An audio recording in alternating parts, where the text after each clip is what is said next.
అసలు అసలు ప్రపంచాన్ని అంతా కూడా గజగజలాడించి పులి నోట్ల తలబెట్టి ప్రాణాలనే త్యాగం చేయడానికి గొప్ప అపర భగీరథుడు. మీరు 152 మీటర్ల నుంచి మీ శక్తిని అంతా ఉపయోగించి మహారాష్ట్ర ముఖ్యమంత్రిని 151 మీటర్ల ముంపు కోసం ఒప్పించండి. 1 మీటర్ ఎత్తు తగ్గించి ప్రాజెక్టు కట్టడానికి అవసరమైన చర్యలు చేపట్టండి అని చెప్పి వారు ఈ ఏమంటారు గాల్లో ఎగురుకుంటూ పోతాడు కదా, ఏమంటారు పారాషూట్,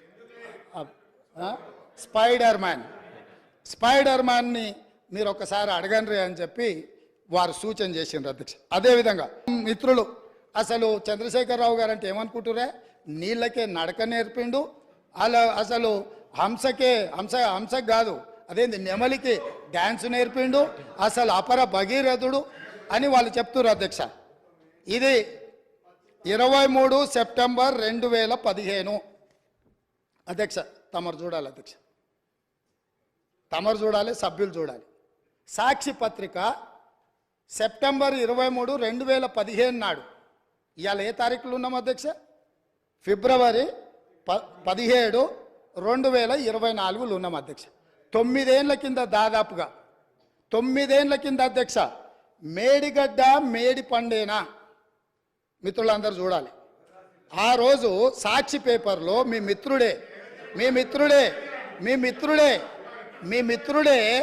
మీ సహచర పంచపక్ష పరమాణాలు మీరు ఏదైతే ప్రగతి భవన్లో పిలిచి భోజనం పెట్టినరో ఆ మిత్రుడి పత్రికల మేడిగడ్డ మేడి పండేనా అని 2015 నాడు ఈ పత్రికలో రాసిన వార్త. దీంట్లో రాసింది నేను కొంచెం చదివి వినిపిస్తా అధ్యక్ష, ఎందుకంటే తెలుగులో ఉంది. కాళేశ్వరం దిగువ నుంచి నీటి మళ్లింపు ఆర్థిక భారం అంటున్న నిపుణులు. ప్రభుత్వ ప్రణాళిక ప్రకారం ఎల్లంపల్లి వరకు వచ్చే ఖర్చులు 14,000 కోట్లు. దీంట్లో అధ్యక్ష నేను నివేదికలు చదువుతున్నా అధ్యక్ష. ప్రస్తుతం ప్రతిపాదిస్తున్నట్టుగా కాళేశ్వరం దిగువన మేడిగడ్డ నుంచి నీటిని మళ్లించే ప్రక్రియ పర్యావరణ పరంగా, ఆర్థికంగా, నిర్వహణ పరంగా ఏమాత్రం మంచిది కాదని ఇన్స్టిట్యూట్ ఆఫ్ ఇంజనీర్స్ తేల్చి చెబుతుండడము ఇప్పుడు కొత్త చర్చకు తెరలేపింది. అదేవిధంగా అధ్యక్ష ఇంకో పదం కూడా చెప్పారు.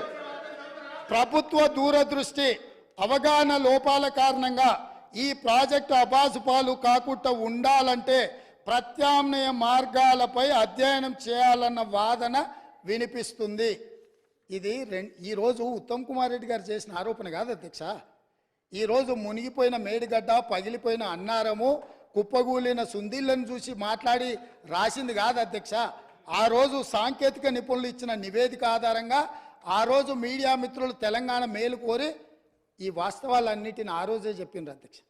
వీటన్నిటిని పెడచెవిన పెట్టి దాచుకోవాలన్న ఆలోచనతోని, తెలంగాణ ఖజానాను కొల్లగొట్టాలన్న ఆలోచనతోటి ఈరోజు ఇంత దుర్మార్గానికి ఒడిగట్టి ఈరోజు ఈ రకంగా ఇక్కడికి వచ్చి మా వెంకన్న మాట్లాడితే వెంకన్న మీద దాడి, మా భట్టి గారు మాట్లాడితే వారి మీద దాడి, మంత్రి గారిని అసలు సహించలేకపోతున్నాడు.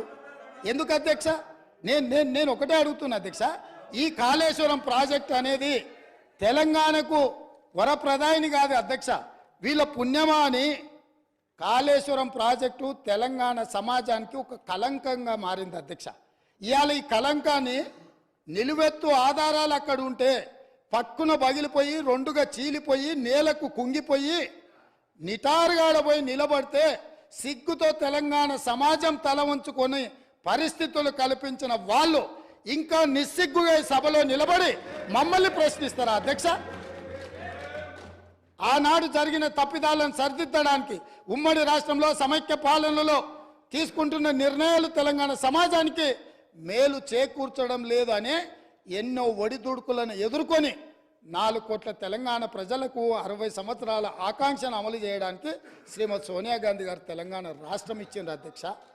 అట్లా ఇచ్చిన తెలంగాణను వీళ్ళని నమ్మి వీళ్ళ చేతిలో పెడితే 10 సంవత్సరాల దివాలా తీయించి కొల్లగొట్టి ప్రాజెక్టులు పక్కున బలిగిపోతుంటే దాని మీద క్షమాపణ చెప్పకుండా ఇంకా ఎదురుదాడేంది అధ్యక్ష? ఏంది ఇదా అధ్యక్ష పద్ధతి?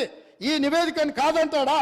ఈ నివేదిక వాళ్ళు అధికారులను వాళ్ళు నియమించలేదంటాడా? లేకపోతే ఈ నివేదిక సంబంధం లేదంటాడా అని నేను అడుగుతున్నా అధ్యక్ష.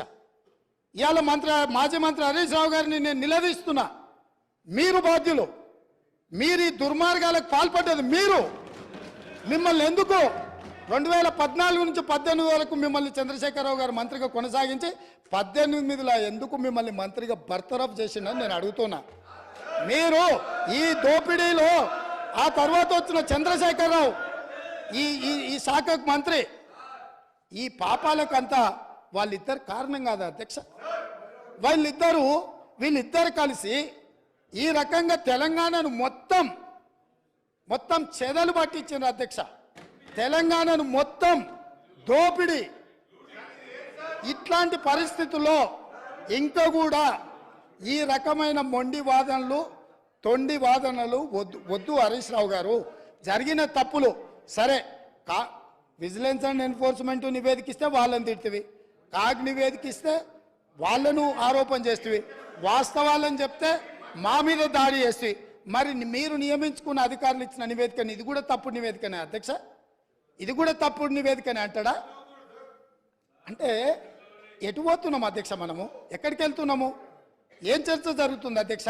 నేను వాస్తవంగా ఏం మాట్లాడుతూ మా మంత్రి గారు, మా ఉప ముఖ్యమంత్రి గారు మాట్లాడతారు, చూద్దాము మిత్రుడు ఏమేమి చెప్తాడు. ఎందుకంటే 10 ఏళ్ళ అనుభవంలో ఏమైనా మెరుగైండేమో, ఏమైనా మారిండేమో అనుకున్న. గతంలో నాకు బాగానే పరిచయమో, కానీ ఇంకా అంతకంటే దిగజారిపోయి 4 సార్లు ప్రాజెక్టుకు శిలాపలకాలు వేసిందంటారు. మంచిదే, ఫస్ట్ ప్రాణహితనే ఉండే, చేవెళ్ళ చెల్లమ్మ అడిగితే చేవెళ్ళ దగ్గరకు వచ్చింది. శిలాపలకం వేయొద్దా? ఇవాళ వారి పక్కనే ఉంది కదా చేవెళ్ళ చెల్లమ్మ. ఎందుకు ఆ అక్క కూడా చెప్తలేదు హరీష్ నువ్వు మాట్లాడేది తప్పని? చేవెళ్ళ ప్రాజెక్ట్ ఆగిపోతే అక్కతో పాటు మేము కూడా ధర్నాకు పోయి లోపలికి దిగినాం కదా. వీళ్ళు వచ్చినాక దుర్మార్గం జరిగింది, చంద్రశేఖరరావు ముఖ్యమంత్రి అయినాక దుర్మార్గం జరిగింది. మెదక్ జిల్లాకే పరిమితం చేసుకున్నాడు, రంగారెడ్డి జిల్లాను ఎండబెట్టిండు, చేవెళ్ళ, వికారాబాద్, పరిగి, తాండూరు వరకు ఇవ్వాల్సిన గోదావరి జలాలను చంద్రశేఖరరావు దిగమింగిండు, మల్లన్న సాగర్కే ఆపేసిండని అక్క ధర్నా చేయలే. తమరు కూడా వచ్చింది కదా అధ్యక్ష. ఇవాళ ఎదురుగ్గా కూర్చొని పచ్చి అబద్ధాలు మాట్లాడుతుంటే మా అక్క మా జిల్లా కోసం మాట్లాడతలేదంటే నాకు ఆశ్చర్యం అనిపిస్తుంది. సబ్జెక్టే ఇది. ఆనాడు దీక్షలు చేసి ధర్నాలు చేసి ఆనాడు రాజశేఖర రెడ్డి గారిని ఒప్పించి మెప్పించి చేవెళ్లలో శిలాపలకం వేసి ప్రారంభోత్సవాలు చేసి 100 కోట్ల రూపాయల పనులు చేసి ఆ పనులను అర్ధాంతరంగా వదిలేస్తే దీక్షలు ధర్నాలు చేసిన శ్రీమతి సబితా ఇంద్రారెడ్డి గారు ఈరోజు మౌనంగా హరీష్ రావు గారిని సమర్థిస్తున్నారు. అంటే ఇది తెలంగాణ సమాజానికి మంచిదా అని తమ ద్వారా నేను అడుగుతున్నా అధ్యక్ష. నేను ఆ ప్రాంతం నుంచి వచ్చినాం అధ్యక్ష, వాళ్ళు ఎన్నుకుంటూ వచ్చినాం, మనకు బాధ్యత లేదా అధ్యక్ష? సరిదిద్దాల్సిన బాధ్యత మన మీద లేదా? ఎదురుగా ఉండి 6 అడుగులు నిలబడి ఆయన అబద్ధాలు చెప్తుంటే అక్క ఒక్క మాట కూడా తమ్మి ఇది తప్పు అని అనకపోతే ఎట్లా? అక్క బాధ్యత ఏంది? అక్క బాధ్యత ఏంది? తమ్ముళ్ళు తప్పు చేస్తే చెప్పాలి, తమ్ముళ్ళు తప్పు మాట్లాడితే సరిదిద్దాలి. కానీ ఆ పని చేయరు. ఎందుకు అని అంటే రంగారెడ్డి జిల్లా ఎండిపోయినా సరే, మన ప్రాంతం పడావు పడ్డా సరే, ఇది అధ్యక్ష ఆ స్కూల్ ట్రైనింగ్ అట్లాంటిది. నేనేం తప్పు పడతలేను. ఆ బడిలో చేరంగానే సిలబస్ అట్లా తయారవుతుంది.